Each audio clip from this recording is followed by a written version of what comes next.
Welcome back to I Now Pronounce You Divorce.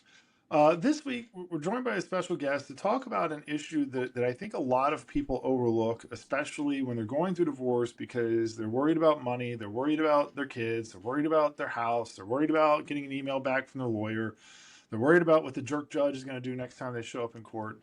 They forget to really understand what's going on with them internally. And so today we invited a special guest to come talk. So Francis, can you please introduce yourself and give us a little insight to what you do, and then we can go from there. Hello, everyone. My name is Fran Futrell. I go by the Equalizer. I help people to obtain balance in their spaces, emotionally, mentally, physically, so that they can live a wealthy life.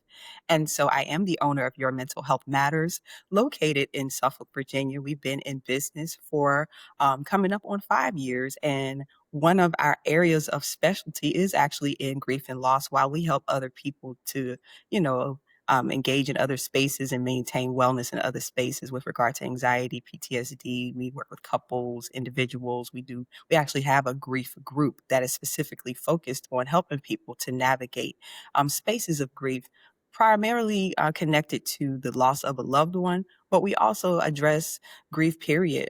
People don't really understand how layered grief is. And so this topic is really important and close to my heart to the degree that I pursued a certification in it. So by certification, I am also, alongside being a licensed professional counselor, a certified grief informed professional. So we got certified so that we could help people to navigate this space in a healthy way for themselves, because grief is so layered. It's not just a loss of a person, but we also look at the loss in the roles, the change in environments, the change in what the expectations are of a person within their roles. All those different changes and layers we help people to navigate. And so that's why this work is so important to me. And I'm very grateful to be here with you all today.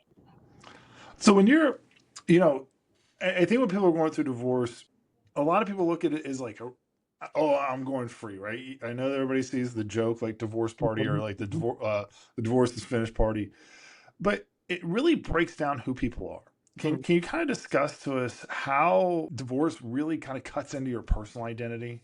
Listen, I'm literally walking with a client right now who is preparing to enter that process. And they've been preparing for months.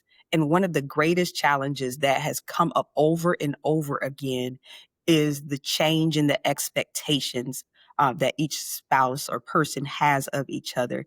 And that is a point for real that he's already starting to grieve. Like, who am I going to be? That's another person. That's another part of it. Who am I going to be once this divorce is over? I used to be a wife, or I used to be a husband. Who am I going to be now? What are my children going to think about me? Are they going to think well of me still? Am I still going to be seen as a loving parent toward them, or somebody that still cares about their other parent? So, like, having to navigate that space. What am I going to think about myself? Who am I as an individual now that I'm not married? Because people don't realize how much of character development you have to go through just to stand on your own 2 feet within the context of any relationship, but even more so in a marriage. It takes a lot to stand on your own 2 feet as an individual. So when that particular construct is not there anymore, it takes a lot for people to like reconstruct their identity, to actually sit with themselves and be able to definitively say who they are as a person outside of the marriage. And that does involve a grieving process. There's so many different emotions, so many things that people walk through in that space. So it takes a lot. It takes a lot to develop that. I like how you said you're walking with a client. I think that was pretty unique and special. How do Very. you, when someone comes to you, can you maybe break it down what your first questions are, or your first interactions with that person? Because going through this, it is a grieving process, and it's so much anxiety and stress, and just a lot of emotion. How do Yeah. you make that person feel that they made the right decision and confident and comfortable? Well, the first thing is, to your point, making sure I'm walking with them. I'm not making it about what I think they should do. I'm not making it about how the other person feels in the situation. We do consider that, but I keep the focus on them. What is it that you're needing in this space? What is it that you desire to have on the other side of this? What are some things that you've wanted for a while that come on the other side of this? And really placing the focus on them doing what they need to do to heal well through that space. Because in order for us to live well, we have to heal. We can't just drop stuff off and be done with things and act like it's done and it's over. I ask them, I tell them, I'm going to walk with you through this process. You're going to teach me how to help you because you know about you. I don't. So I leave the door open for them to educate me about their experiences, about who they are, about what they desire for their lives.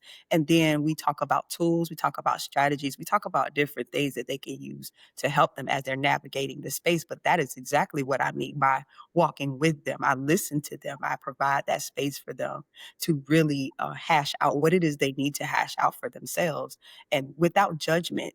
It's a judgment-free zone every single time because everybody's experiences of life are different. And so nobody's experience is going to be exactly the same as another. So I make room for them to do whatever it is that they need to do. And I walk with them during that process. No dragging. I tell them often, no dragging. I'm not going to walk in front of you and I'm not going to walk behind you. I'm going to walk beside you and you're going to teach me how to be helpful to you.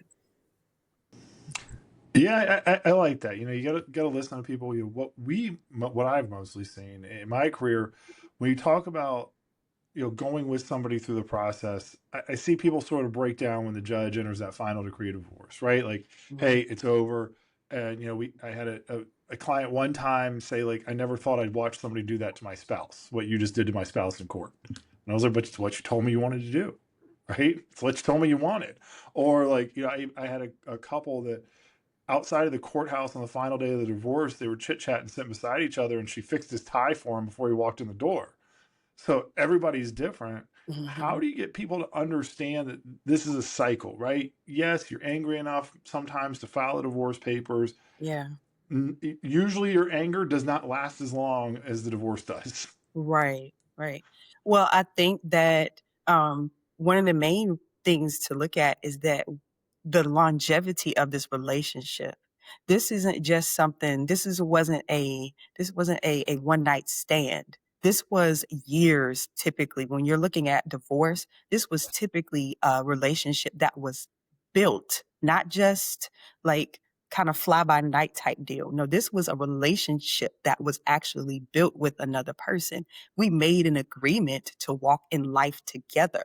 And so when it comes to a close, it doesn't mean that if I had care for you, I just stopped caring about you. If I had concern for you or love for you, I just stopped loving you and caring about you. It means that we made a definitive decision that walking together in life would not be healthy for either party anymore or not be good for either party anymore. It doesn't mean that you stop caring, but it goes to show that relationship was built. And so that's why it's not easy to just wipe your hands and walk away like that. That's why she was able to fix his tie. That's why she was able to help him still because she still cared about him. She still loved him. It's just they couldn't walk in life together anymore. And I think that that's a piece that each person, you make room for them to be able to say, I still care about this person. I still have connection because we built that connection over time. You bring up a real interesting point because when you're with someone, you have established goals and dreams and visions and things like that, and then you go through this process and it just kind of breaks it down or tears it down. Mhm. How do you help your clients kind of relearn their priorities and values and really kind of rediscover what matters most? Well, for one, I try to see who they are. One of my greatest gifts is to say, tell me who you are, not your roles, not what you do for other people. Who are you? If you had to describe yourself to me in 3 words, how would you describe yourself? And that's a really great starting point because most people have a hard time with that part. Like, tell me who you are in 3 words. And then they go to start, they're talking about the roles. No, that's not what I asked you for. I asked you to tell me who you are. And so, like, really getting to know, helping them to get to know who they are as a person, not just within the context of roles. That's a big starting point. Also, being able to have them be real about how they're feeling. Like some people can't get to how they're feeling and what, who they are because they can't even process how they feel. Like, what is it that you're experiencing emotionally? Because some people have prioritized their roles so much over themselves that they don't even know what it means to actually feel where they are and like be where they are to the degree that they can say who they are outside of the marriage. Yeah, I was trying to think of what 3 words I would describe myself with, and It was kind of tough, huh? awesome. Well, I got 3 words real You got quick, but them? I'm Okay, not sure that they would help okay, anybody moving on. It one of I think the differentiators we see is, we see people try to pretend to be angry and aggressive, and I say pretend very purposely, right? They think that's the thing they've seen on TV. yeah. How do you help people separate, like, yeah, I get it, you're mad, but who cares, Mm. right? Does anybody care in 20 years that you spent an extra 2 hours yelling at him in the courtroom? No. How do you get people to kind of not move on, but take healthier steps through that process? Well, one for real is to get to what it is that they actually feel instead of anger. You talked about not embracing. I think another piece too that you just highlighted was helping people to not just embrace societal norms just because that's what people should do. You should be angry at the person that you were divorcing from, whether it might not be that way. You may not necessarily feel angry toward them. What is it that you actually are experiencing with regard to the disconnection in the relationship? Sometimes it's hurt. Sometimes it's disappointment. Sometimes it's frustration. Sometimes it's just I'm annoyed by this person all the time. Their actions, their behaviors, all those things annoy me. Helping them to get to the heart of what they really feel so that they can like release that and not sit in that for a long period of time because our emotions are not meant to for us to be spaces that we live in per se. They're supposed to give us information. Emotions give us information about what's going on with us, and I think once we help people understand that our emotions help us to help give information and that's not where we live per se, then that piece I think can help people to move forward in a healthy way. You don't have to stay in a state. I think we have to separate emotions from emotional states. Like I don't have to stay in a state of depression. I don't have to stay in a state of anxiety. I don't have to stay in a state of frustration. I can feel it, but I don't have to live from that place. And I think that's a piece that can help people to see, I don't have to live from this place. And actually, how is it helping me to live from this place? I'm not a big fan of Dr. Phil, but he did say something that was really actually palatable one point. He says, how is that working for you? So even asking them the question of, if you're going to live there, if you're going to hang on to that, how is that actually benefiting your life in a way that you would say is meaningful? And if they can't answer that question in a way that is, it's reflective of health and wholeness and healing, then that means it's actually not serving them. So actually asking them that question and helping them to understand, hey, at least if we're going to be doing something, living from a certain space, let it be serving us well. Mm-hmm.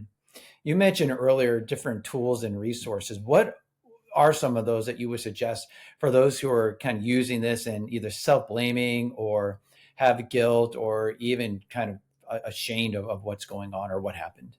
So you mentioned a few things: guilt, shame, and just the emotional piece. One of the tools that we often share with clients is the I statement. And it's just a simple processing tool. I feel the feeling word. Why do you feel that way? Because sometimes people are walking around with emotions and they don't really know what the root of it is. So that's one tool that we use right off the bat to help people with processing. It may be in the form of writing in a journal. It may be in the form of voice to text. Some of the clients that we've served, they don't necessarily want to see it written out. So we say, well, maybe you talk it out. And then once you're finished with it, you can discard it and get rid of it. And that's one of those ways that can help them to move forward from it and not hang on to it. Because if I'm hanging on to the recording, why do I need it? Or if I'm hanging on to what I wrote, why do I need to? Well, how is that helpful for me? So as a processing tool, we definitely utilize the I statement. Another tool that we utilize is deep breathing and somatic type body type touch experiences. So we use what's called somatic approaches to therapy as well, where people actually touch their bodies. Where do you feel that in your body? Actually helping them to be able to release it from their bodies in that way, like to do some type of motion where they're actually touching their body and releasing that emotion from their bodies alongside of deep breathing. Another thing that we recommend for people when they're walking through stressful challenges of life, particularly phase of life challenges like divorce, what type of body care outside of what we're doing in this session that we're qualified to do are you doing? Do you get massages? Have you tried reflexology? Because sometimes we're holding things in our bodies that we're not even cognizant of, and our bodies are taking the hit. If your heart rate, when is the last time you actually just sat and checked your heart rate? Is your heart always thumping in your chest? That means you're anxious. Like, do you do just body checks? When is the last time you actually went and got a physical done? So different things in those veins are pieces that we utilize and encourage to help people to cope with challenges and changes and shifts in life. I like when you talk about coping and people starting to like realize where they're going. How do you get people to not get, how do you work with people to build the emotional resilience, right? They've been kicked. Maybe they, well, I don't care who it is. All the divorces I've seen, the person filing for divorce who may have cheated on their spouse, who moved to $1 million house and left the Yeah. spouse homeless, even they felt at some point in the relationship they were kicked and Yeah. they moved on. So how do you help people build emotional resilience after that split to say like, hey, look, I can get over this or I can move on or whatever? So you can move through. So that's the piece right there. It's not just about moving over. It's not moving around. We're going to have to walk through this. So that's one thing. You don't build resilience by walking around, by suppressing, by hiding from things. We don't build resilience that way. Talk to any bodybuilder. How did they build their muscle? They build the muscle using the resistance of the weights. They have to go through the pain. They have to go through their muscles changing, their bodies changing. They have to adjust their diet. They have to drink more water. They have to make adjustments to how often they exercise, what areas they focus on. Everything is I'm going through the process. So that's one thing to look at when we talk about transition and change. You're not going to be able to go around this. You're going to have to go through, and you don't build resilience unless you go through. And that's where the tools come in. That's where the education comes in. That's where the walking beside them comes in. That's where we talk about allowing them to have their moments where they just break down, like have a safe space where you can do that. Have people you can do that with. Who is in your community? You know, it's a walking through. It's not just a going over top of it. And I think some people they in one relationship in divorce, and then they enter another relationship thinking that that relationship is going to help heal them or help them to get over. And that's not you're not doing it in a healthy way if your only goal is to get over. No, walk through. You build resilience by walking through. Yeah. Mhm. You brought up relationships. How do you work with your clients and kind of walk along the side of them when they want to enter into another relationship? Is there a certain time where you think, okay, maybe you're ready, or do they come to you and you kind of walk them through as far as this is who you were, this is who you are now, and make sure that they understand kind of that whole process before they enter into another relationship that may just be a Listen, I strongly encourage a lot. I strongly encourage a lot. Have you considered? I use that question quite often. Have you considered, right? Because at the end of the day, we're dealing with adults. These are people that are going to do whatever they want to do, no matter what you tell them, no matter what recommendations you make, no matter how many times you talk about what's healthy versus what's unhealthy, or what considerations you could make to do this in a healthy way. People are going to do what they want to do. So what we can do is, one of the approaches is to talk about the benefits versus the cost. What is it going to cost you to do it this way? Have you done everything that you need to do on your end so that as you're entering this relationship, you're entering in a healthy way? And then other piece is, what are you gaining from doing it this way? Is it just that you don't have to be lonely? But what about the other pieces that come along with it? Have you considered the other pieces? So it's literally conversations about weighing the cost and the benefits of entering into a new relationship, and not going in with the mindset of health, except and just going in with, I don't want to be lonely. So putting those things on the table and allowing them to make the decision for themselves, and having those open conversations. You're saying this, but I'm seeing this. So even like reflecting to them, hey, you said you wanted this, but I don't see how this piece is going to help you to get to that. And this piece still kind of looks the same as it looked in the other relationship, and reminding them, hey, you're going into another relationship, but are you showing up as the same person? Because if you're going to show up as the same person as you were, if you haven't done any work for yourself, you're going to go into another relationship as the same person that you were, instead of being a healthier version of yourself, just so you don't have to be lonely. And so you could end up doing the very thing that you don't want to do because you haven't done the work you need to do for yourself. So putting things on the table for them and allowing them to make the decisions, choices, decisions.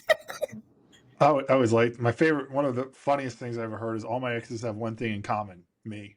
Right. And Yeah. it's true. But how often have we seen that play out over and Mhm. over again, right? Mhm. We want to blame sometimes when we have changes in relationships and shifts in relationships. We want to blame the other person. But this is Mhm. a conversation that we've had. You are the common denominator in every single one of those relationships. And so if something's not working well, that means that everybody's bringing something to the table that could be addressed in a healthier way.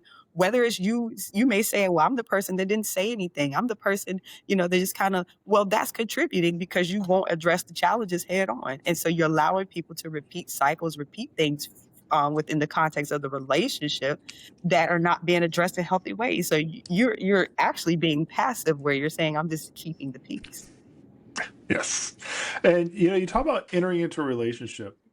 There are times that, even from the perspective of the attorney, we can see the unhealthy relationships that people are entering into. Like, right, sometimes they will enter into a relationship with their attorney.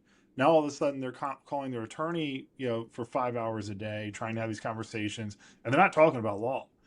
And then sometimes they enter into these relationships with their children that I see from, 1,000 foot view of them becoming so attached and into their kids that everything else falls apart. So how do you help people with this idea of co-parenting, especially if they haven't moved on? Well, I would encourage them to look at their children.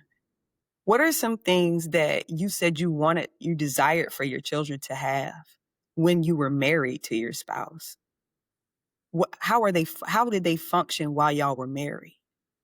Are you even clear enough to see how your children were functioning while you were in the context of your marriage? And that can help with the co-parenting relationship, because if they weren't functioning well within the context of the marriage, it's going to be highly likely that they also function in unhealthy ways once that relationship is over. So are you paying attention to your children's behaviors, reactions to what's going on in their environment? And are you paying attention to the relationship that you have with them? What type of relationship have you built with them? Is it one prior to the divorce being finalized, where you talked to them a whole lot about what was going on, or they were the ones that you relied on, you put them in charge of things? Even some little simple things like that can make the co-parenting relationship challenging, because the child has been placed unfairly in the midst of their parents' relational challenges. Take care of your brother. You be the man of the house. You take care of your little sister. You take care of your little brother as the older daughter, who, for women who are naturally nurtured to take care of things. So they kind of just fall into that space where, it makes it hard. So when they have to go to the other parent and live with the other parent, they could have challenges there because they've already been assigned unrealistic or unhealthy roles within the context of, living with one parent or having more engagement with one parent over the other. So I think that that's a thing for each parent to pay attention to. What have I expected of my children within the context of our marriage? How were they faring? How were my behaviors being willing to come all the way home? How were my behaviors impacting the way that they were engaging, the way that they were behaving? And how did that influence the way that we parented together? Did I allow my child to pit me against their other parent? Like, because did we ask the right questions? What did your dad say? What did your mom say? Like, sometimes it happens in the course in the course of things playing out that the parents were never really together and on the same page. So it doesn't just magically happen now that they are no longer together. You don't have a healthy co-parenting relationship just out of the blue. You have to work on that. So looking at that relationship even prior to the divorce taking place and seeing how it was affecting the children. Mhm. You know, all of this is kind of building confidence and getting to be self independent.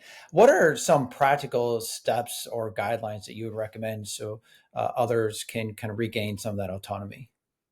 I would say for sure, ask questions about who spoke to them about who they were when they were younger. We all know that some of our greatest influences in life come very early on, the people that we've spent the most time with. If you can evaluate that relationship with them and see what type of things were spoken over that child, over that person, because they were a child at the time, right? What did your mom say? What did your relationship look like with your dad when you were growing up? What did your relationship look like with other prominent family? Who was the prominent people in your life? What did they say to you about who you were? And that can be a way that you kind of have an in with helping them to build their confidence. Because sometimes what you can find is that they didn't have the best influences, people speaking to them well, speaking well of their ability, speaking well of who they were as a person, not even necessarily hanging how they spoke of them on their accomplishments and their performance. I I can speak to that myself. I had to work very hard to build my confidence as a person because I just didn't grow up in a context. I wasn't constantly berated by any means, but I also didn't grow up in a context where there was a focus on the person's development. There was more focus on performance. There was more focus on making it look a certain way than the actual person. And so having those conversations with them about who were those prominent figures in their lives that actually spoke over them and said things as it concerns who they were as a person, that can be a way to see, well, what did they say? And how do we deconstruct that and establish what's actually true, what's actually real, what's actually healthy, or could actually help you to build your confidence so that you can stand on your own 2 feet as a person. Mhm. And one of the things that I laugh about it a little bit when I see it, but I understand I'm doing the same thing, Mhm. is when they end up going back to the same places because their hobbies were exactly the same and everything they did was exactly the same. So like they're going to the same church on Sunday, which I know it's a little hard to change churches, but then they're going to the same places. And I would do the same thing, like, right? You're with somebody for so long. How do you work with people about just kind of getting back to their self, like having their own passions, their own hobbies, their own social circles? Well, what I found sometimes is that you have to help them build it from the ground up because sometimes they've walked into this connection, this relationship, not having had that at all with anybody else, and this is the first time they're establishing anything for themselves. So literally, sometimes it is a complete deconstruction. And helping just introducing new things for them to do, new places for them to go. Notice I said introducing those things, right?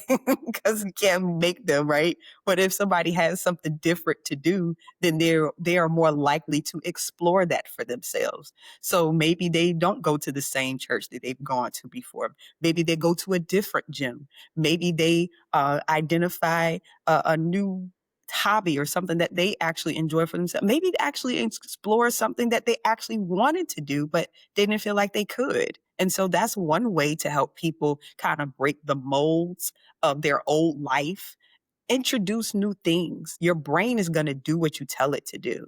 And so if you don't give it something new to do, it's going to it's going to teach you, it's going to guide you according to the pattern that it was used to following until you introduce something new. That's why that old saying, practice makes perfect, I don't necessarily ascribe to that. I think I ascribe more to the practice makes permanent because we all know that we can do something over and over again and get it. It's just sometimes when we have to do something new, it seems like so daunting. We have to make a change all of a sudden. It seems so daunting, but we do it all the time. There are certain things that we've accomplished or acquired over time, habits and routines and things. And it's is second nature to us now. It's not even a question. So sometimes there needs to be something new introduced so that they actually have something else to lean into, so that they can develop, even explore a little bit more who they are, what do they like, so that they can live a life that's meaningful to them. Mhm. As you're walking along this journey with these clients, what does a healthy moving on situation look like? Well, for some people, it depends on the person. For some people, it is a total separation from everything concerning that person. They literally need to be in a different physical environment. They need to be in a different social environment. They need to be in a different work environment. Let's just say this was a thing where they owned a business together. They may need to go back to school so that they can learn how to do something different, pursue something that they've always wanted to pursue for themselves. So sometimes it literally looks like a complete breaking away from what they've known, which can be hard. And that's a whole grieving process within itself. I have to break away from everything just so I can do what I need to do for myself. Another thing is to look at the support system, help build that up, because sometimes it's easier to build something new when you have a healthy support system. But if you're looking at that person and you don't see any good friends, you know, talk to them about what does their support system look like, because it makes it harder to start if you need to break that breakaway. It makes it challenging to do that if you don't have a good support system to help you. And I'm not talking about the trashy, toxic stuff. Yeah, you should do that. You should. No, no, no, no. No. What's healthy? People that allow you, that will say things to you to help you to be accountable to yourself. Like, we're not talking about the trashy, toxic stuff. We're not doing guided light and bold and beautiful type stuff. No. What's healthy? Like, do you have a healthy support system? So those things can help a person as they're navigating that space. Yeah, I don't think I'd be healthy for somebody's support system. They'd be like, what should I do? I'd be like, there's a really good looking bar over there. I'm done. Uh, yeah, I want to thank you for taking the time to talk to us today. If there's any last piece of advice that you could give our listeners, what would it be? I would definitely say pay attention to you in every aspect of your life. If you don't ever have quiet time, that's a problem. If your life is always filled with noise and you don't like sitting with yourself, that's a challenge. That's a problem because you don't even get to know what it is that you need to be pursuing for you. You don't even get to define meaning in a healthy way for yourself. If you are not ever just sitting with yourself, you don't always have to be around up underneath a whole bunch of people to know who you are. Take that time that you need. Sometimes you need some time away. Go to therapy, because therapy Mm. is not like the devil. Like, you don't have to be in there for a long time. Sometimes people think, oh, therapy's gonna be this, therapy's gonna be that. I've had people that came in, they did what they needed to do in a few sessions. It's about your mentality. It's about what you want to do. Surround yourself again with a good support system. Make sure the people that are in your support system are not just yes men or yes women. They actually honor who you are as a person and they provide that support. Lean into, if you have a faith tradition that's helpful, if you have tenets of a faith tradition that are helpful, lean into those as well. I have many clients who lean into their faith traditions and their tenets of those things to help them to navigate that space.